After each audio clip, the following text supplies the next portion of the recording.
Hello everyone, welcome to the session on RRB clerk pre 2022 का एक paper हम लोग आपसे के साथ डिस्कस कर रहे हैं। याद रखिए, अगर आप आरआरबी क्लर्क को टारगेट कर रहे हैं तो दो एग्जाम को आपको टारगेट करना है, प्री एंड मेंस। प्री में आपको स्पीड पे काम करना है। आपकी जितनी अच्छी स्पीड होगी, जितना अच्छा आप क्वेश्चंस कर पाओगे, जितना जल्दी क्वेश्चन करोगे और सही करोगे। याद रखना कि जो आरआरबी के पेपर होते हैं ना, उसका जो क्लर्क का प्री पेपर होता है, ये केवल और केवल आपके कॉन्सेप्ट बेस्ड होता है, जिसमें कि केवल फॉर्मूला और आपको थोड़ा सा लॉजिक आना चाहिए। किसी भी क्वेश्चन में बहुत ज्यादा टाइम नहीं लगता है। ये जो पेपर होगा, इसके प्री में आपको 20 मिनट में 40 क्वेश्चन करने, और ये डुएबल होते हैं। जो अच्छे बच्चे होते हैं वो इस पेपर में 80 में से 75, 77, 80 भी लेकर आते हैं। तो इस पेपर का कट ऑफ बहुत हाई जाता है। कहने को पेपर आसान है, लेकिन बहुत अच्छे अच्छे बच्चे देते हैं। तो इस कारण से ये paper speed plus numbers of question attempted पे डिपेंड करता है। तो प्रैक्टिस करते रहिए। इस चैनल को सब्सक्राइब कर लीजिए। मैं इस चैनल पर आरआरबी क्लर्क से रिलेटेड आपको बहुत सारा कंटेंट प्रोवाइड करूंगा, प्रैक्टिस कंटेंट के साथ। तो चलो स्टार्ट करते हैं। आरआरबी क्लर्क प्री 2022 का शिफ्ट 1 7 अगस्त का पेपर जो मेरे पास आया, ये आ गया selling price. This is selling price होता है गुणा 12 डिवाइडेड बाई 45, पूरे ब्रैकेट में है, प्लस 36 का हो गया 6/3 गुणा 400 के बराबर है। तो अब हम क्या करेंगे, हमारा जो भी प्रिंसिपल होगा, पी भी अपनी लंबाई पार कर रही है, यहाँ पर अपनी लंबाई प्लस प्लेटफॉर्म। तो मतलब यहाँ इस पेपर की पीडीएफ मैंने अपने टेलीग्राम चैनल पर अपलोड कर दी। आप उस टेलीग्राम चैनल को ज्वाइन कर लेना, और इस वीडियो के डिस्क्रिप्शन में मैंने आपको एक लिंक दिया जिसमें कि आप प्रैक्टिस शीट जो एक्चुअल क्वेश्चन पेपर है वो डाउनलोड कर सकते हो। प्लस दूसरा लिंक जो मैंने आपको इस डिस्क्रिप्शन में दिया है, उसमें आप मेरा एनोटेशन के साथ पीडीएफ डाउनलोड कर सकते हो। चलो भाई स्टार्ट करते हैं। पहला क्वेश्चन, तो जो पहला क्वेश्चन आपके सामने आपको दिख रहा होगा, इस क्वेश्चन में आपको एक बार ग्राफ दी गई है। ठीक है, अब इस बार ग्राफ में आपको समझना क्या है। निम्नलिखित बार ग्राफ एक विशेष महीने में वॉलमार्ट द्वारा बेचे गए सूखे मेवों को दर्शाता है। Number of dry fruit sold by Walmart. अच्छा, almond, raisin, cashew, peanut and walnut. Almond माने बादाम, रेजिन माने किशमिश, कैश्यू माने वॉलनट, कैश्यू माने आपका हो गया काजू, पीनट मूंगफली, और वॉलनट मतलब अखरोट। तो ये वॉलमार्ट द्वारा बेचे गए किसी महीने की बात कर रहा है। पूरे महीने में वो कितना सूखा मेवा बेचता है उसके बारे में डिटेल है। तो पहले जरा इस बार ग्राफ की इस वाली जो डेटा दिया इसको समझ लेते हैं। देखो यहां पर 20 से 40 मतलब 20 का डिफरेंस है, 40 से 60 मतलब फिर 20 का डिफरेंस है, फिर 60 से 80 20 बढ़ रहा है, फिर 80 से 100 20 बढ़ रहा है, फिर 100 से 120 20 बढ़ रहा है, हर बार 20 बढ़ रहा है। तो हमें ये तो देखना होगा कि जो आपका जो नंबर से कितना कितना बढ़ रहा है। और देखो इस 20 और इस 40 के बीच में यहां पर एक लाइन दे रखी है, मतलब हम इस 20 के 2 भाग करेंगे। ये जो 20 आपको डिफरेंस दे रहा है, ये 2 भाग होंगे, 20/2 करोगे 10 आएगा। इसका मतलब हर लाइन हमें यहां पे 10 शो कर रही है, हर लाइन हमको 10 शो कर रही है। ठीक है, अब आपको देखना है वैल्यूज। तो आलमंड की वैल्यू 40 से एक लाइन ऊपर मतलब 50 है, आलमंड 50 है। अच्छा, रेजिन मतलब किशमिश, ये एग्जैक्टली देखो 60 पे आ रही है। कैश्यू आपका 80 पर आ रहा है। मूंगफली आपका 110 पर। देखो 100 के ऊपर एक लाइन है, 100 के ऊपर एक लाइन है तो 110 पर आ रहा है। और उसी तरह से वॉलनट मतलब अखरोट जो है वो 80 से एक पॉइंट ऊपर मतलब 90 पर आ रहा है। तो आप लोग एक काम करिएगा इस डेटा में, क्योंकि बार बार आपको यहां देखने में मुश्किल होगी। आप जल्दी से जल्दी एक टेबल बना लीजिए या एक ऐसे लाइन ड्रॉ कर दीजिए, आलमंड ऐसे लिख देना, ठीक है, ऐसे करके, और उसके बाद रेजिन। क्योंकि एग्जाम में ना इन चीजों का आपको बहुत यूज होगा। एग्जाम में इस पर बेस 5 क्वेश्चन मिलेंगे। अगर आप ये वैल्यू लिख लोगे तो फिर चीजें आसान होगी। तो मैंने आप लोगों के लिए टेबल बना दी है, ये टेबल है। अब इस पर बेस क्वेश्चन देख लेते हैं। तो देखो पहला क्वेश्चन क्या कहता है, वॉलमार्ट द्वारा एक महीने में बेचे गए बादाम और काजू की कुल संख्या और मूंगफली की कुल संख्या के बीच का अनुपात। तो बादाम मतलब आलमंड, काजू मतलब कैश्यू, तो 50 और 80 130। और किससे रेशियो पूछ रहा है, मूंगफली से। तो 110 मतलब 13/11। तो ये क्वेश्चन कितना आसान था, याद रखना।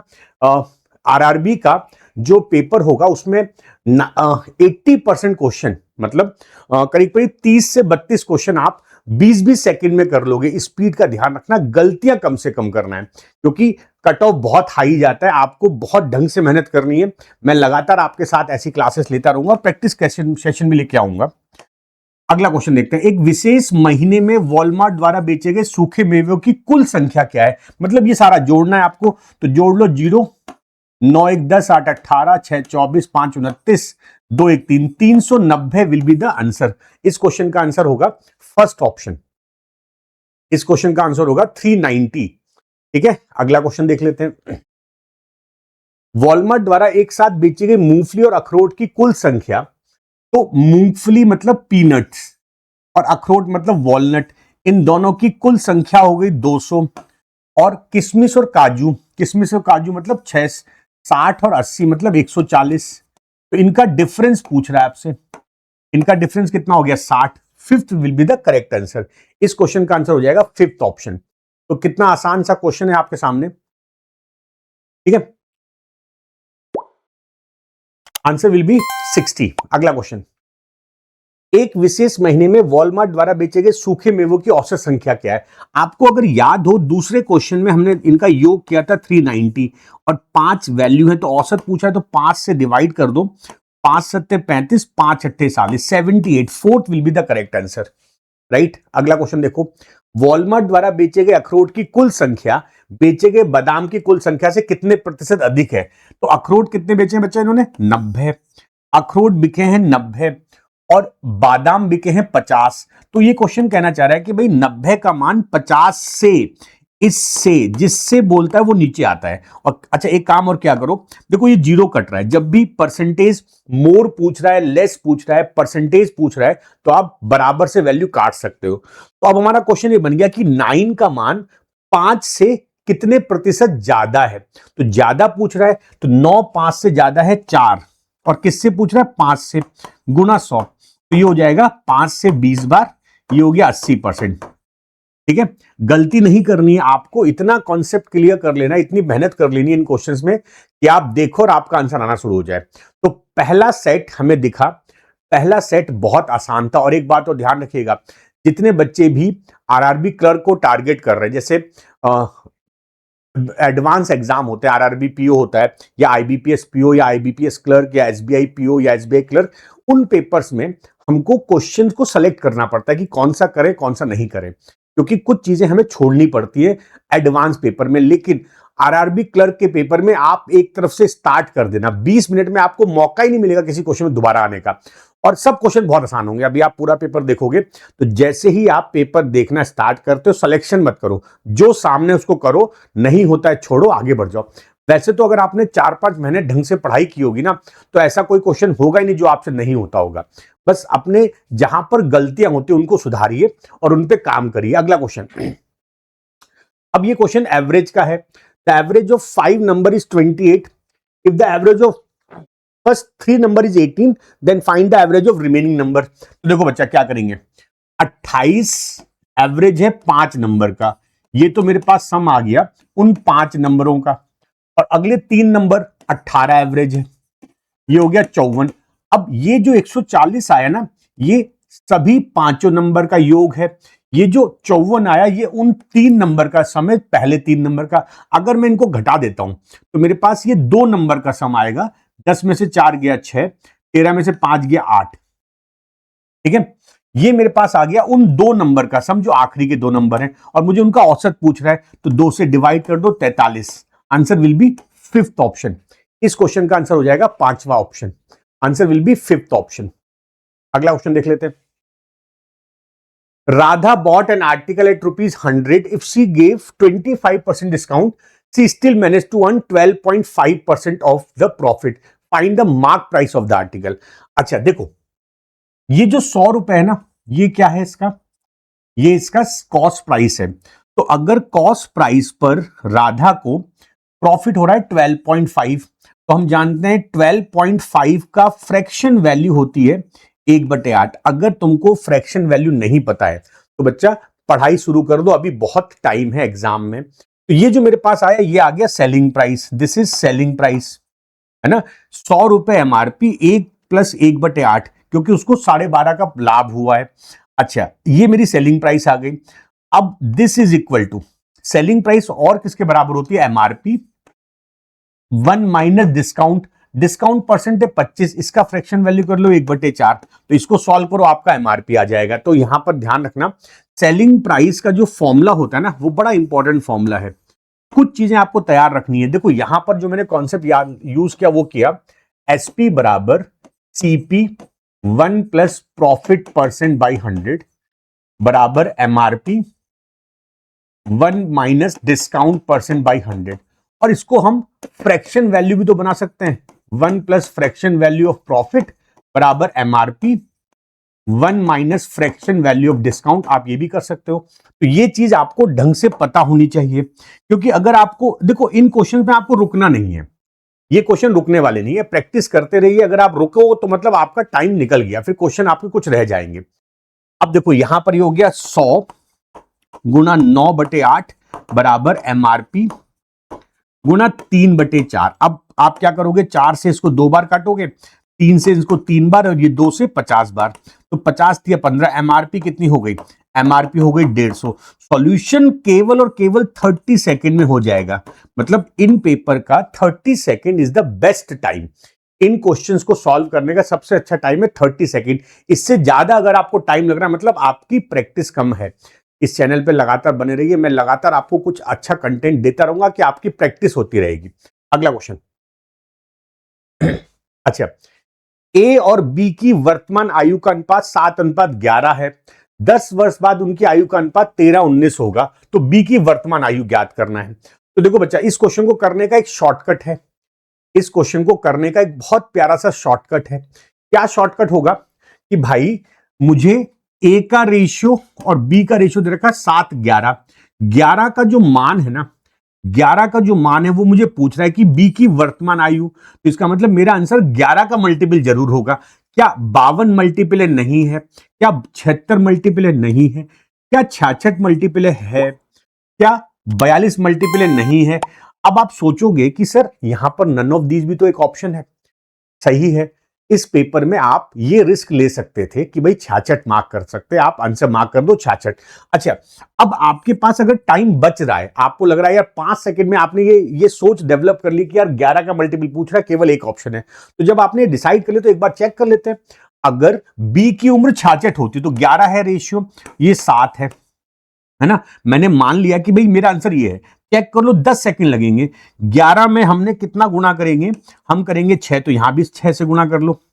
तो इसका मतलब अगर बी की उम्र 66 है तो ए की उम्र 42 है, 7 छंग 42। तो बोल रहा है 10 वर्ष बाद, तो 42 में 10 जोड़ दो और 66 में 10 जोड़ दो, कितना हो जाएगा? 52 और 76। ये 4 से 13 बार, ये 4 से 19 बार, 13 19 आ गया। Hence our concept is clear. हमारा कॉन्सेप्ट क्लियर हो गया। अच्छा, अब आपको लगता है कि सर नहीं, हमें तो बताइए कि कैसे करेंगे। आपके दिमाग में आएगी बात, ये खुराफात आती है बच्चों की, सर नहीं करके दिखाओ पूरा। तो चलो बच्चा पूरा कर लेते हैं। रेशियो है 7:11, तो मान लो ए की उम्र 7x, बी की उम्र 11x। यहां पर 10 साल बढ़ा दो, तो रेशियो हो गया 13:19। 19 इधर, ये इधर सॉल्व कर लेना, आपका आंसर आ जाएगा। एक तरीका ये हो गया। एक तरीका इसका ये हो सकता है 7-10 और 13-19, डिफरेंस यहां पर 10 साल का है, ये 10 साल बढ़ रहा है। अब आप देखो 7 से 13 6 बढ़ रहा है, 10 से 19 9 बढ़ रहा है। यहां पे इनको घटा लो, है ना, यहां घटाओ 6, तो 6 से इधर गुणा, 3 से इधर, 6 सत्ते 42, 6 दाम, ये 11 थे यार, ठीक है। ये हो गया 4, तो 6 से गुणा करो, ये हो गया 13 चौक 52 और 19 चौक 76। अब हमारे पास क्या हो गया, देखो 42 से 52 10 साल, 66 से 76 10 साल, दोनों बराबर इसके हैं, तो मैं लिखूंगा 10 यूनिट का मान 10 साल, तो 1 यूनिट का मान 1 साल। तो हमें पूछ रहा है बी की उम्र 66 यूनिट, मतलब 66 वर्ष। तो आपके पास 3 तरीके मैंने बताया। एक तरीका ये जिसमें आपको 5 + 10 सेकेंड 15 सेकेंड लगने वाले हैं। इस मेथड में भी आपको ज्यादा हार्डली लगेंगे 30 सेकेंड, क्योंकि गुणा करने में आपको टाइम लगेगा। और इस मेथड में आपको लगेंगे 20 सेकेंड। तो जो आपको जल्दी लगे, जो आपको जल्दी से उस समय स्ट्राइक करे, ये भी तो जरूरी है यार कि आपको ये ना समझ में आ रही बात, आप ये करिए। ये तो खैर जनरल मेथड है ही, जब आपको कुछ समझना है तो ये करना है। और एक तरीका ये भी है, अगर आपने रेशियो ढंग से पढ़ा है तो आपको ये मेथड ये भी आना चाहिए। ऐसे क्वेश्चन आपको ऐसे अटेम्प्ट करने हैं। और याद रखना, आपके दिमाग में आ रहा होगा सर आपने एक ही क्वेश्चन के 3 मेथड बता दिए, हम तो सर एक ही समझ नहीं पाए, तुमने 3 बता दिए। तो बच्चा, बैंकिंग में अगर आपका सिलेक्शन का सपना है तो आपकी इतनी प्रैक्टिस होनी चाहिए कि आपको पता होना चाहिए कि यार ये क्वेश्चन हम ऐसे जल्दी करेंगे। तो आप क्वेश्चंस करते रहिए, प्रैक्टिस करते रहिए। अगला क्वेश्चन, अब आता है सिंप्लीफिकेशन। अब आता है हमारे पास सिंप्लीफिकेशन क्वेश्चन। तो पहला क्वेश्चन हमारे सामने ही है। देखो 25% का मतलब 1/4, 25% का मतलब 1/4, 44 ये था, गुना गुना 1331 और डिवाइडेड बाई 11। आपको पता होना चाहिए, अगर आपको ये नहीं पता है तो आप पाप के भागीदार हो। ये 11 से कटेगा 4 बार, ये 4 से 4 बार, ये 1331 आंसर हो गया। अच्छा, यहां पर आप गलती क्या कर सकते हो, देखो ये जो 1331 है, ये 121 का, ये 121 गुना 11 है, या ये 11 का क्यूब है। तो तुम ये भी कर सकते थे कि इसको 11 से काट दो, तो उसमें फिर गुना करना पड़ेगा। अदरवाइज आप डायरेक्ट कर सकते हो कि भाई 11 चौक 44 कट गया, हमारा आंसर आ गया 1331। आंसर हो गया थर्ड ऑप्शन। 10 सेकेंड। आरआरबी में सिंप्लीफिकेशन के 15 क्वेश्चन आते हैं और आपको 2.5 मिनट से 3 मिनट में ये 15 क्वेश्चन करने हैं। अभी आप देखोगे एक्चुअल पेपर मैंने आज 2022 का कराया, अभी आगे मैं आपको 24 का भी कराऊंगा, 23 का भी कराऊंगा और शिफ्ट भी कराऊंगा। आपको इसी चैनल पे बहुत सारे पेपर्स मिल जाएंगे। आपको समझ में आएगा कि यार इतना मुझे पढ़ना है, इतनी मुझे प्रैक्टिस करनी है। और ये जो पेपर है मैं एक दिन पहले ही अपने टेलीग्राम पे डाल देता हूं, जिससे आप प्रैक्टिस करके बैठो। अगला क्वेश्चन, ओके। 20 + 5 25%, मतलब 1/4 गुणा 360 बराबर x माइनस 10% ऑफ 100। तो देखो 2 जीरो ये कट गया, -10 हो गया, ये हो गया 90 और 10 इधर आ गया, ये हो गया 100। क्या ये क्वेश्चन आप 10 सेकंड में नहीं कर सकते थे? अगर आप इस क्वेश्चन को 10 सेकंड में नहीं कर पा रहे तो बच्चा और तैयारी करो, और प्रैक्टिस करो, और क्वेश्चन करो। डेली आपको एक टारगेट सेट करना है कि मुझे 10 क्वेश्चन सिंप्लीफिकेशन या 20 क्वेश्चन पर डे सिंप्लीफिकेशन करना है, 2 डीआई के सेट करने हैं, कम से कम 20 क्वेश्चन अर्थमेटिक करना है, 20 अर्थमेटिक, 10 क्वेश्चन या 2 डीआई के सेट और 20 क्वेश्चन सिंप्लीफिकेशन। आरआरबी क्लर्क 2 महीने की मेहनत में निकल जाएगा। ठीक है, इतना काम करिए। अगला क्वेश्चन, अब देखो जब भी मिक्स फ्रैक्शन आ जाए, ये मिक्स फ्रैक्शन दिख रहा है, इसमें जो पहला पार्ट है इसको बोलते हैं होल नंबर पार्ट, है ना, और दूसरा पार्ट फ्रैक्शन पार्ट।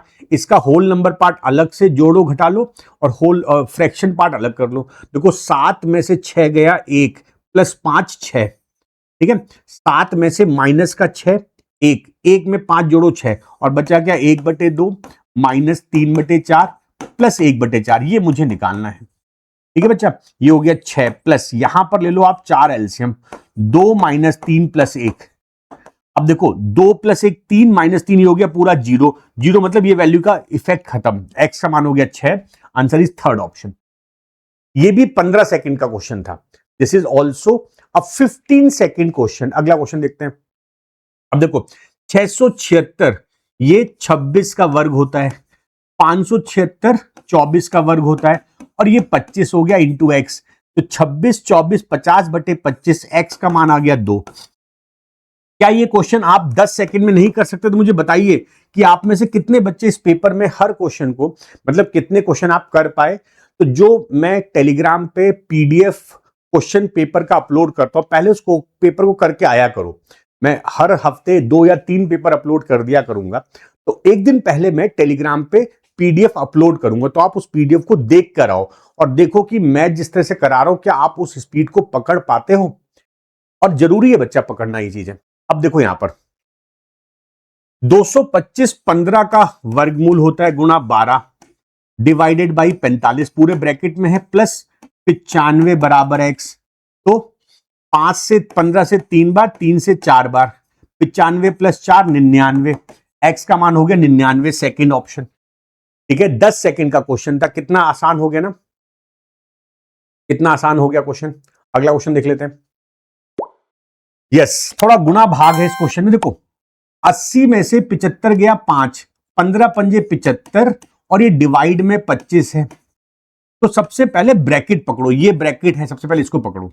80 में से 5 गया 80 में से 75 गया 5, 15 पंजे 75 और डिवाइडेड बाई 25 कर लो, और फिर साथ में गुना में 10 भी है और 95 भी है ना। अब ये 5 25 से कटेगा 3 बार, तो 95 माइनस 30 बराबर x, ये हो गया 65। 15 सेकंड मैक्सिमम टू मैक्सिमम लगेगा, right, maximum to maximum 15 second लगने वाला इस क्वेश्चन में। अगला क्वेश्चन, अब देखो यहां पर आपको दिखा है अनुमानित मान, अप्रोक्सीमेट मान पूछ रहा है।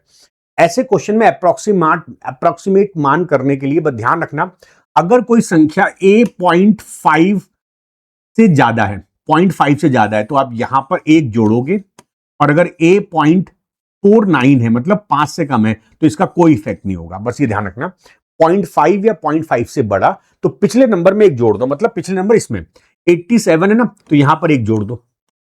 ये 0.4 इसका कोई इफेक्ट नहीं, 0.3 ये 0.5 से कम है, इसका कोई इफेक्ट नहीं। तो यहां पर क्या हुआ देखो, 890, इसमें अगर हम जोड़ेंगे तो हो जाएगा 10, और ये पूरा पूरा डिवाइड होगा 300 गुना 10 बराबर क्वेश्चन मार्क x। देखो 1 0 1 0, अब 3 से काटो, 3 दूनी 6, 3 नम 27, 3 सत्ते 21, x का मान हो गया 297। थोड़ा सा प्रैक्टिस करिएगा, ये क्वेश्चन आसान होने वाले हैं, थोड़ा सा प्रैक्टिस करिएगा, ये क्वेश्चन आसान हो जाएंगे।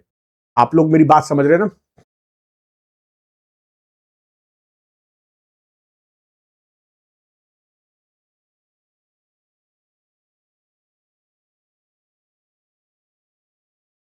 अगला क्वेश्चन देख लेते हैं।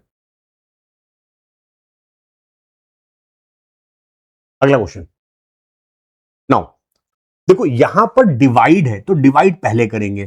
15 गुना 252 डिवाइडेड बाई 60 प्लस 170, और ये 63 इधर लिया बराबर x। अब देखो 15 से 4 बार, 4 से 4 छिंग 24, 4 तिया 12, 63 का प्लस 63 का माइनस, आंसर क्या हो गया 170। अब पता है बच्चे यहां पे गलती क्या कर सकते हैं, 170 में 63 घटाएंगे फिर 63 जोड़ोगे तो टाइम वेस्ट होगा। आप सीधे 170 कर लो ना इस क्वेश्चन को, एक 63 प्लस का एक 63 माइनस का डायरेक्ट कर जाएगा, है ना। आंसर हो गया इस क्वेश्चन का। अगला क्वेश्चन देखते हैं। ओके, 6 का स्क्वायर 36, 8 का स्क्वायर 64, 36 प्लस 64 100, इसका वर्गमूल दिख रहा है आपको ये, तो ये हो जाएगा 10। तो ये हो गया 10 बराबर प्लस 24 बराबर 2 रूट एक्स। अब ये हो गया 10 प्लस 24 34 डिवाइडेड बाई 2 करो रूट एक्स, तो यहां से रूट एक्स का मान आ गया 17। अब एक्स का मान हो गया 17 का वर्ग, और ये आपको पता होना चाहिए कि ये 289 होता है। अगर आपको ये नहीं पता है तो मतलब आप लोग पाप के भागीदार हो, ये स्क्वायर वगैरह आपको पता होना चाहिए। अगला क्वेश्चन देख लेते हैं। 20% ऑफ 200 मतलब कितना घटिया क्वेश्चन है। 2 जीरो काट दो, ये परसेंटेज से 2 जीरो काट दो, 20 दूनी 40 प्लस 40 चौक 160, 200। आंसर हो गया फर्स्ट ऑप्शन, आंसर हो गया फर्स्ट ऑप्शन, ठीक है ना। बहुत ही आसान क्वेश्चन था। अगला क्वेश्चन देख लेते हैं। मतलब ये सब क्वेश्चन ऐसे हैं जो आपको 10-10 15-15 सेकंड में कर देने हैं।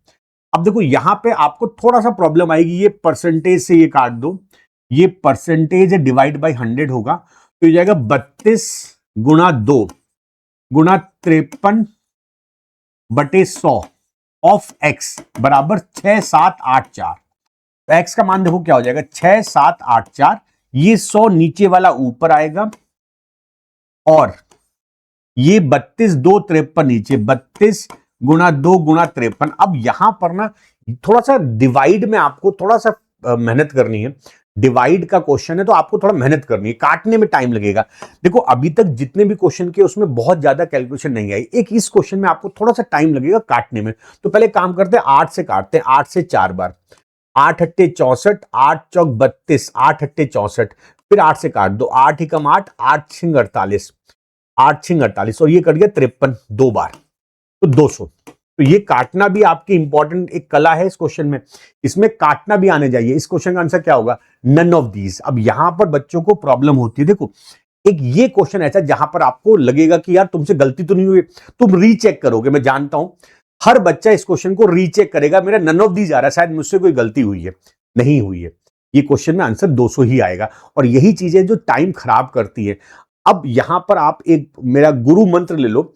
गुरु मंत्र ये है कि भाई आप जब थोड़ा सा काटने पीटने पर आओ, थोड़ा स्लो हो जाओ, क्योंकि अगर आपने यहां पर गलती नहीं की तो आपका जो 200 आपको कॉन्फिडेंस होगा कि हाँ यार इसका आंसर 200 ही होगा, तो आंसर नन ऑफ दीज।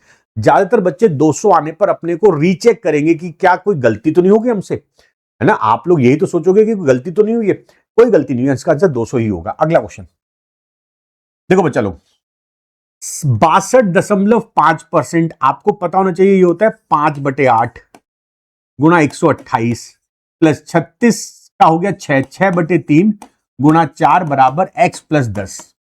अब ये कटा 2 बार, 8 से कटेगा ये कितनी बार, 16 बार। 16 पंजे 80, 4 दूनी 8 माइनस 10 बराबर x।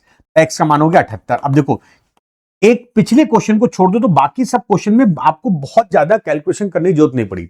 अगर आप थोड़ा मेंटल कैलकुलेशन कर लेते हो तो अभी तक के सारे क्वेश्चन आसान थे। अगला क्वेश्चन देखो, 25% मतलब 1/4 ऑफ 8040 प्लस ये हो गया 7 गुणा 7 बराबर x की पावर 4 प्लस 27 का क्यूब रूट है, घन मूल है। ये 3 का क्यूब होता तो ये बचेगा 3 खाली। अब देखो बच्चा, ये हो गया 4 से 210 बार प्लस 49 माइनस 3 बराबर x की पावर 4। अच्छा 210 प्लस ये हो गया 46, 49 में से 3 गया 46, 6 256 x की पावर 4। अब आपको पता होना चाहिए 256 की प्रॉपर्टी क्या होती है, इसकी विशेषता क्या है। ये 2 की पावर 8 या 4 की पावर 4 है, हमें पावर 4 चाहिए तो मैं लिखूंगा। अच्छा एक चीज और, ये 16 की पावर भी तो है, 16 का स्क्वायर है, तो जैसा रिक्वायरमेंट है हमारे इस बगल में x की पावर 4 है तो मैं यहां पर 4 की पावर 4 लूंगा। तो मैं क्या मान लूंगा, इसको लिखूंगा मैं 4 की पावर 4 बराबर x की पावर 4, क्योंकि पावर 4 कटेगी x का मान हो जाएगा 4। बहुत बढ़िया क्वेश्चन हो गया। मुझे मालूम है आप में से कई बच्चे इस जगह पे गलती करोगे कि इसको हम ये ले या ये ले या ये ले। अगर आपको ये पता है कि 256 को हम इतने तरीके से लिख सकते हैं तो आप तैयार हो सिलेक्शन के लिए। ये चीजें बार बार करने से आती है, ये चीजें बार बार की 256 जो होता है वो 2 की पावर 8, 4 की पावर 4, 16 का स्क्वायर। अगर यहां पर x की पावर होती, मान लेते 8 होती, तो मैं यहां पे 2 की पावर 8 लेता। तो डिपेंड करता है क्वेश्चन में क्या फिगर दे रखे, उसके हिसाब से आप नंबर को चेंज करते रहोगे। ठीक है, तो इस क्वेश्चन का आंसर मेरा क्या हो गया, सेकंड ऑप्शन। इस क्वेश्चन का आंसर हो गया मेरा सेकंड ऑप्शन। तो ये बहुत बढ़िया बात थी, आपको ये बातें पता होनी चाहिए। अगला क्वेश्चन, ओके, 17 गुना वर्गमूल ऑफ 9, तो ये हो गया 17 गुना 3 प्लस 30%, तो कट गया 2 जीरो, 2 तिया 6 60, 25% मतलब 1/4, ये बचेगा 20 प्लस 13x। इतना काम करना सीखो। अच्छा कुछ बच्चे क्या करते हैं, सिंप्लीफिकेशन का पूरा क्वेश्चन नोट करते हैं। अब आपको ध्यान रखना है, थोड़ा प्रैक्टिस करो कि आपकी आंख ऊपर स्क्रीन देख रही हो और आप नीचे लिखना भी शुरू करो। ऐसा होता है, आदत पड़ती है बच्चों को कि वो थोड़ा बहुत ऊपर नीचे देखने में जल्दीबाजी जल्दी कर सकते हैं। तो जब आप स्क्रीन देख रहे हो तो आपका हाथ नीचे चलना चाहिए कि भाई क्या क्या मैं इसको सिंप्लीफाई कर सकता हूं। तो इसको मैं डायरेक्ट ऐसा लिखूंगा, 17 × 51, 51 प्लस 40, 60 में से 20 घटाओ बराबर 13, 91 बराबर 13x। तो 13 से कटेगा 7 बार, x का मान हो गया 7, फर्स्ट ऑप्शन। x का मान हो गया 7, फर्स्ट ऑप्शन। अगला क्वेश्चन देख लेते हैं। ओके, 11 का स्क्वायर 121 प्लस 120/12। अब यहां पर मुझे बताइएगा, कमेंट में लिखे कितने बच्चे गलती करेंगे। एक स्टेप है जो बच्चे गलती कर सकते हैं। देखो यहां पर डिवाइड है, मल्टीप्लाई है। बॉड मास कहता है पहले डिवाइड करो, मतलब पहले 12 नीचे ले आओ, फिर जो बचेगा उसमें 2 गुना करना। ये गलती मत करना, ठीक है। 10 हो गया, तो ये हो गया 121 प्लस 20 प्लस 30 बराबर x। 171 will be the correct answer, fourth will be the correct answer. इस क्वेश्चन का आंसर हो जाएगा फोर्थ ऑप्शन। ठीक है, अब कुछ अर्थमेटिक के क्वेश्चन कर लेते हैं। जैसे ये क्वेश्चन आपको दिख रहा है, the difference between simple interest and compound interest on a sum of money for 2 year at 5% per annum is ₹400, find the sum. अब देखो 5% का रेट है आपका, इसका अगर मैं SI का इफेक्टिव रेट देखूंगा तो वो हो जाएगा, क्योंकि 2 साल है, 2 गुना 5 10। अगर मैं CI का इफेक्टिव रेट देखूंगा तो वो हो जाएगा 2 गुना 5 प्लस 5 का स्क्वायर बटे 100, ये हो गया 10.25। अब आप ये देखो कि दोनों में एक्स्ट्रा कितना है, ये है 0.25, बस यही एक्स्ट्रा ही आपको एक्स्ट्रा पैसा देगा, जो कि किसके बराबर है, 400 के बराबर है। तो अब हम क्या करेंगे, हमारा जो भी प्रिंसिपल होगा P, इस प्रिंसिपल पर 0.25% आपको कितना दे रहा है, वो दे रहा है आपको 400, बस यही आपका आंसर है। अच्छा, जो बच्चे थोड़ा पढ़े होते हैं, जिन्होंने बहुत क्वेश्चंस किए होते हैं, वो इस स्टेप को डायरेक्ट लिखते हैं। मुझे बताइएगा इस क्वेश्चन का ये स्टेप डायरेक्टली कौन समझ पाया कि भाई 5% का स्क्वायर करो बटे 100 करो, वही आपका एक्स्ट्रा है। अगर आप ये डायरेक्ट कर पाते हो तो मतलब आप तैयारी आपकी बिल्कुल सही चल रही है, बिल्कुल ट्रैक पे चल रही है। P बराबर 400 गुणा 100 बटे 0.25, ये हटा लो, यहां पे 2 जीरो बढ़ाओ, 25 से काट लो इसको 4 बार, 1,60,000 हमारा आंसर होगा। Answer will B third option. तो आप मुझे बताइए कमेंट में लिखकर कितने बच्चे इस स्टेप को डायरेक्टली कर पाते हैं। बहुत जरूरी है कि आपको ऐसी चीजें डायरेक्टली आना चाहिए। अगला क्वेश्चन, 90 किलोमीटर प्रति घंटा की गति से चल रही एक ट्रेन एक बिजली खंभे को 18 सेकंड में पार करती है और प्लेटफॉर्म को 65 सेकंड में पार करती है।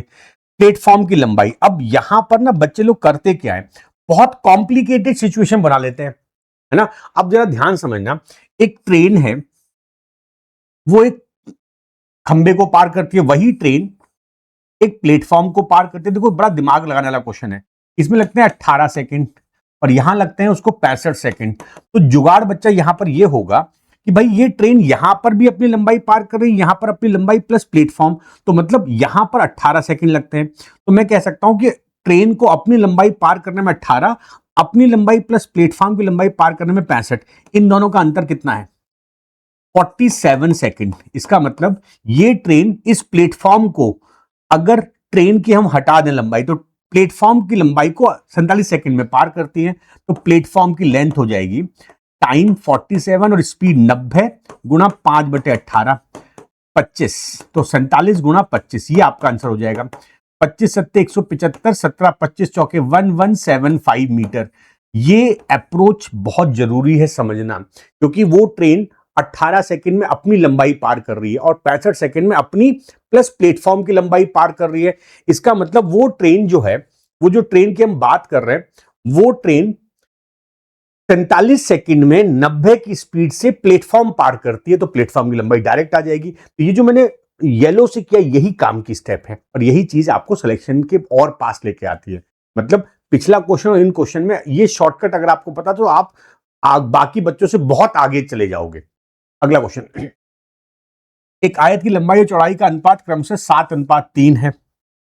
लंबाई चौड़ाई का अनुपात 7:3, यदि चौड़ाई लंबाई से 28, देखो 7:3, ये लेंथ है, ये ब्रेथ है, और बोल रहे हैं चौड़ाई लंबाई से 28 मीटर कम है, इनका अंतर 4 यूनिट रेशियो का, और वो 28 के बराबर है।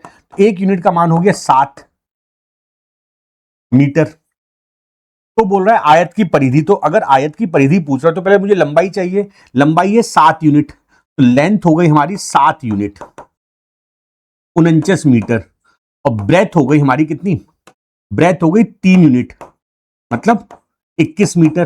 तो इसका परिमाप पेरीमीटर वो होता है ट्वाइस लेंथ प्लस ब्रेथ, तो 2 लेंथ है 49, ब्रेथ है 21, ये हो गया कितना 70, 2 गुना 70 मतलब 140, 140 will be the correct answer. ये क्वेश्चन केवल फॉर्मूला बेस्ड था, अगर आपको फॉर्मूला पता है तो ये क्वेश्चन बहुत आसान था।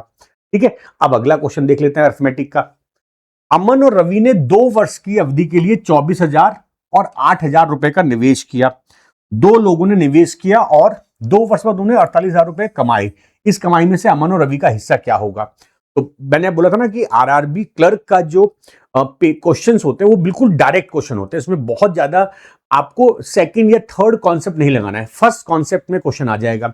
अब क्योंकि उनका समय समान है, तो समय समान में अमन और रवि उस पैसे को अपने लगाए गए धन के अनुपात में बांटेंगे, मतलब 24,000 और 8,000, तो 3:1, मतलब ये जो इनको प्रॉफिट हुआ है 48,000 का, ये बांटेंगे 3:1। तो 4 का मान हो गया 48,000, 1 का मान हो गया 12,000।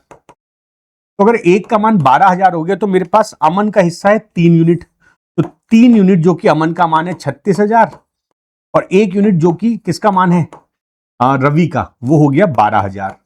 तो आंसर मेरा क्या हो जाएगा 12,000 एंड 36,000। ये रहा first will be the correct answer. समझे बात, कितना आसान सा क्वेश्चन है, कितना आसान लॉजिक है। तो अब अर्थमेटिक हो गया। अब हम आते हैं मिसिंग टर्म सीरीज, देखो सीरीज भी आती है, सिंप्लीफिकेशन, अर्थमेटिक और डीआई। डीआई के 2 सेट, 15 क्वेश्चन आपके आएंगे सिंप्लीफिकेशन के, 5 क्वेश्चन आपके आएंगे मिसिंग टर्म या रॉन्ग टर्म सीरीज, और 10 क्वेश्चन आपके अर्थमेटिक के आएंगे। तो चलो अगला पार्ट हम कर लेते हैं। अब ये आता है हमारे पास मिसिंग टर्म के बारे में। हमें एक टर्म मिसिंग है, अब क्या करोगे आप, देखो 79 चल रहा है, फिर 108, तो मतलब ये एडिशन दिख रहा है मुझे। क्या ऐड हो रहा है, एक नहीं 9 2 29 ऐड हो रहा है। 79 से 108 मतलब 29 ऐड हो रहा है। यहां देखो 9 में से 8 गया, एक 31 ऐड हो रहा है। अब 29 31 को देख के मुझे लग सकता है कि यार ये ऑड नंबर है, विषम संख्या या अभाज्य प्राइम नंबर। अगला देखना पड़ेगा मुझे। 16 में से 9 गया 7, ये हो गया 37। यस, ये क्या चल रहा है, अभाज्य संख्या चल रहा है। अगर यहां पर 33 आता तो मैं बोलता कि विषम संख्या है, ऑड नंबर, लेकिन यहां पर 37 आया तो मतलब ये हमारा क्या है, दिस इज प्राइम नंबर। अगला देखते हैं। 7 में से 6 गया 1, और 11 में 7 गया 41। Yes, prime number. तो 29 31 37 41 के बाद अगला प्राइम नंबर होता है 43। तो जोड़ लो, 7 3 10 का 1, 4 1 5 है, 260 will be the correct answer. आप सभी बच्चों को जो बैंक की प्रिपरेशन कर रहे हैं उनको कम से कम 1 से लेकर 100 तक के सारे प्राइम नंबर पता होने चाहिए, क्योंकि प्राइम नंबर पे कभी कभी वो मिसिंग टर्म के क्वेश्चन पूछ लेता है। मुझे बताइएगा कमेंट में लिखकर कि कितने बच्चों को 1 से लेकर 100 तक के प्राइम नंबर पता है। ठीक है, अब हम बढ़ते हैं अगले क्वेश्चन पर। ठीक है, हमारा अगला क्वेश्चन देख लो। 7 से 8 हो रहा है, फिर 20 हो रहा है, फिर ये क्वेश्चन मार्क, फिर 292, फिर 1485। याद रखिए इस क्वेश्चन में 7 से स्टार्ट होकर 1400 तक जा रहा है। इसका मतलब ये क्वेश्चन मल्टीप्लीकेशन का क्वेश्चन है। अब यहां पर हम देखेंगे कि मल्टीप्लाई में हो क्या रहा है। देखो यहां पर आपको दिख रहा होगा कि 7 से 8 हो रहा है, मतलब गुणा 1 हो रहा है प्लस 1 हो रहा है। चलो देख लेते हैं। यहां पर 8 गुणा 2 के साथ 4 हो रहा है। तो क्या मैं ऐसा समझ सकता हूं कि ये क्वेश्चन इंटू 1 प्लस 1 का स्क्वायर है, इंटू 2 प्लस 2 का स्क्वायर है। ठीक है, अब यहां पर मेरे पास अननोन वैल्यू है, कोई बात नहीं, इसको बाद में देखेंगे। यहां भी अननोन है, यहां देखते हैं। अच्छा, अगर यही पैटर्न है तो हो सकता है यहां पर गुना 3 प्लस 3 का स्क्वायर हो रहा हो।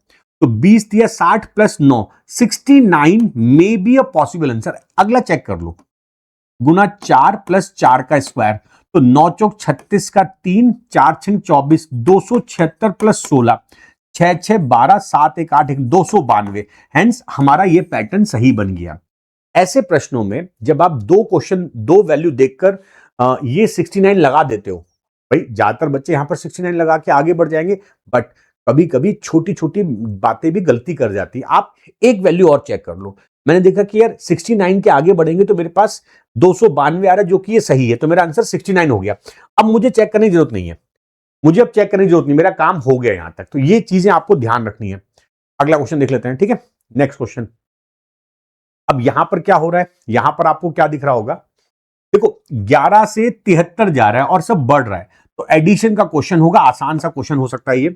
11 प्लस 3 14, 14 प्लस 22 मतलब प्लस 8 हो रहा है, 22 प्लस 40 प्लस 18 हो रहा है, और 40 प्लस 73 प्लस 33 हो रहा है। तो कुछ पैटर्न समझ में आया तुम लोगों को? आगे बढ़ना पड़ेगा, हम आगे बढ़ते हैं। देखो 3 से 8 प्लस 5 हो रहा है, 8 से 18 प्लस 10 हो रहा है, 18 से 33 प्लस 15, तो मुझे समझ में आ गया। 5 10 15, तो अगला होना चाहिए प्लस 20। तो 33 में 20 जोड़ो तो कितना हो जाएगा बच्चा, ये हो जाएगा 53। तो 53 जोड़ लो 6 126। हमारा आंसर हो गया सेकंड ऑप्शन। तो इस क्वेश्चन का आंसर हो गया 126। मतलब अगर आपको पहली बार में पैटर्न नहीं मिल रहा है तो आप एक लेवल और बढ़ जाओ। ठीक है, अगला क्वेश्चन देख लेते हैं। अच्छा, यहां पर आप देख रहे हो कि संख्या 1 से लेकर 3400 तक जा रही है, मतलब बच्चा ये गुणा का प्रश्न है। यहां पर गुणा हो रहा है, देखते हैं क्या गुणा हो रहा है। देखो यहां पर 1 में 11 का गुणा होके 11 आ रहा है, चलो भाई ठीक है। यहां पर 11 में 9 का गुणा हो रहा है, तो ये 11 9 है। अब 11 और 9 मतलब विषम संख्या हो रही है, देखते हैं क्या ये सही चल रहा है। गुणा 7, 7 नम 63 का 3, 6 7 नम 63 693, ये सही हो गया। मतलब अगला होगा 5, तो अगला होगा 3। अब आप गुणा 3 करके देख लो, 3 पंजे 15, आखिरी में 5 आएगा, केवल एक ऑप्शन है। अब आप कुछ करो मत, हमारा एक ही ऑप्शन में 5 आ रहा है, तो बस अब क्यों टाइम वेस्ट करते हो। देखो जब आप बैंकिंग का एग्जाम देते हो ना, तो आपको यह ध्यान रखना है कि जब मुझे 5 दिख गया तो एकदम से अपनी नजर जाएगी ऑप्शन में, केवल एक ऑप्शन में 5। अगर ज्यादा में 5 होता तो फिर मैं आगे भी चेक करता, लेकिन मुझे पहली बार ही 5 मिल गया, मेरा आंसर आ गया। अगला क्वेश्चन देख लेते हैं। ठीक है, अब इस क्वेश्चन में देखो दशमलव आ रहा है। जब भी दशमलव होगा इसका मतलब मल्टीप्लाई या डिवाइड होगा। याद रखना, दशमलव के केस में या तो मल्टीप्लाई या डिवाइड। चलो देख लेते हैं। यहां पर 6 से 12 हो रहा है, मतलब गुणा 2 हो रहा है। 12 से 12 एक गुणा हो रहा है यहां पर। अब यहां पे थोड़ी सी समस्या आ रही है, यहां पर थोड़ी सी समस्या आ रही है। अगर मैं ऐसा करूं यहां पर इसको कर लूं डिवाइडेड बाई 1/2 या 0.5 करते हैं। ठीक है, डिवाइडेड बाई 0.5, तो 6 में 0.5 डिवाइड करोगे तो आ जाएगा 12। बिल्कुल सही है। 12 में एक का गुणा कर दो तो 12 आ जाएगा। 12 में अगर मैं 1.5 का डिवाइड करूं तो मेरा अब चीजें सही बन जाएंगी। मतलब एक डिवाइड, एक गुणा, एक डिवाइड, एक गुणा, मतलब ये 2 का गुणा हो रहा है। ठीक है, अब अगला क्या होगा, मतलब 2.5 से डिवाइड होगा। बस यहीं पर आपको थोड़ा सा समझना है। ये क्वेश्चन इस सेशन का दूसरा क्वेश्चन जिसमें आपको थोड़ा सा प्रॉब्लम आई होगी पैटर्न बनाने में। 16/2.5, 25 से करो, 5 से 32/5, 5 छंग 30, 6.4 ऑप्शन में। हाँ, 6.4 ऑप्शन में। अब आप आगे भी चेक कर सकते हो, अगर आपको लगता है कि सब कुछ सही नहीं तो आगे चेक कर लो। गुणा 3, तो अगर मैं 6.4 को गुणा 3 करूंगा ये 19.2 आएगा। देखो पैटर्न क्या बना, 0.51, 1.52, 2.53, एक बार डिवाइड फिर गुणा, फिर डिवाइड फिर गुणा, फिर डिवाइड फिर गुणा। कितना आसान सेट हो गया। ये क्वेश्चन आपको थोड़ा सा टफ लगा होगा, हो सकता है इस क्वेश्चन में आपको थोड़ा सा टाइम लगाओ। ठीक है, अगला क्वेश्चन, अभी अर्थमेटिक के 1-2 क्वेश्चन और बचे हैं। ओके, ए और बी का कुल मासिक वेतन 90,000 रुपए है। कुल मासिक वेतन का मान दे रखा है 90,000 रुपए। ए अपने वेतन का केवल 75% खर्च करता है और बी अपने वेतन का 80% खर्च करता है, और उनके पास बचत की समान राशि। ना, ये लाइन बड़ी इंपॉर्टेंट है, उनकी सेविंग समान है। तो मान लो ए की इनकम ए है, बी की इनकम बी है, बराबर है 90,000। अब ए जो खर्च करता है वो करता है 75% खर्चा करता है ना, और बी खर्चा करता है 80%। तो अगर ये लोग इतना खर्चा करते तो बच्चा बचाते कितने होंगे। 75% को 100 से घटाओ तो 25% इसकी बचत हो गई। 80 को घटाओ 100 से, 20% इसकी बचत हो गई। और अगर इनकी इनकम ए है 25%, तो मैं लिखूंगा 25% ऑफ ए, इधर 20% ऑफ बी। ऐसा इसलिए कर रहा हूं क्योंकि ये बराबर बोल रहा है। ये बोल रहा है इनकी जो सेविंग है वो समान है, बचत को समान भी तो कर दोगे आप लोग। अब इसको सिंप्लीफाई करना है तो मैंने बताया था, ये परसेंटेज काट दो, ऑफ काट दो, 5 से 5 बार, 5 से 4 बार, तो 5A बराबर 4B। तो ए और बी का रेशियो आ गया मेरे पास 4:5। ध्यान समझना, ए बी का रेशियो 4:5, ए बी का सम 90,000। पूछ क्या रहा है, तो उनके वेतन में अंतर ज्ञात करना है। तो देखो 5 और 4 रेशियो में तो सम हो गया 9 यूनिट का मान 90,000। मुझे पूछ रहा है अंतर, तो मुझे पूछ रहा है 4 और 5 का अंतर मतलब 1 यूनिट, 10,000। कितना आसान क्वेश्चन हो गया ना। ये थोड़ा सा ट्रिकी क्वेश्चन था, थोड़ा सा लॉजिकल क्वेश्चन था। ये क्वेश्चन में आप शायद फंसे होंगे। तो तीसरा क्वेश्चन जिसमें आप फंस सकते थे, अगला क्वेश्चन। अच्छा, अब देखो एक नाव धारा का क्वेश्चन भी आ गया। The speed of boat is 6 kilometre per hour in still water and the speed of stream is 2 kilometre per hour. If the boat takes 6 hours to go to a place and come back. इसका एक shortcut ध्यान रखना। देखो distance, अगर कोई नाव या कोई आदमी, मतलब ये कॉन्सेप्ट हर जगह काम आता है कि अगर कोई नाव एक जगह जाती है फिर वापस आती है, तो जाते वक्त उसकी स्पीड कुछ होगी, आते वक्त कुछ होगी। तो ऐसे क्वेश्चन में अगर नाव धारा हो या अलग से भी, अगर एक आदमी सड़क पे चल रहा है, जाते वक्त उसकी स्पीड कुछ, आते वक्त उसकी स्पीड कुछ, तो टोटल डिस्टेंस का फॉर्मूला होता है कि अगर टोटल टाइम आपको दे रखा है T into S1 S2 upon S1 plus S2, ये डायरेक्ट आपको फॉर्मूला याद रखना है। अब आप सोचोगे सर ये फॉर्मूला आया कहां से, तो बच्चा जाते वक्त मान लो उसकी दूरी d है, जाते वक्त का टाइम d अपॉन S1, आते वक्त भी दूरी d ही होगी, स्पीड होगी S2 बराबर t टाइम। जब आप इस फॉर्मूले को सिंप्लीफाई करोगे तो ये आ जाएगा, लेकिन हमको ध्यान इस पे रखना है। अच्छा, दूसरी बात, क्योंकि ये लोग नदी में चल रहे हैं, स्पीड 1 ये होगी डाउन स्ट्रीम,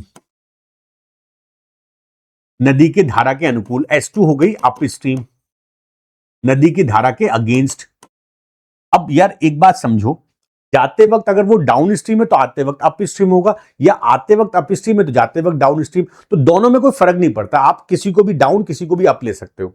अब देखो, बोट की गति है 6, नाव की गति है 2, तो डाउन स्ट्रीम हो जाएगी 6 + 2 मतलब 8, और अप स्ट्रीम 6 - 2 मतलब 4। अब बस आपको ये डायरेक्ट करना है। अब जो मैं लिख रहा हूं येलो से, ये आपको एग्जाम में करना है। डिस्टेंस बराबर टाइम है 6 घंटे, जाते वक्त 8, आते वक्त 4 अपॉन 8 + 4, तो जाएगा 6 × 32/12। आंसर हो गया 16 किलोमीटर। तो ये शॉर्टकट आपको हमेशा ध्यान रखना है। कुछ बड़ी इंपॉर्टेंट चीजें हैं जो इस पेपर में आपको पता लगी होंगी। अगला क्वेश्चन देख लेते हैं। नेक्स्ट क्वेश्चन देखो, अब कह रहा है a 30-liter solution contain milk and water in the ratio 2:1, 12 litre of mixture is removed।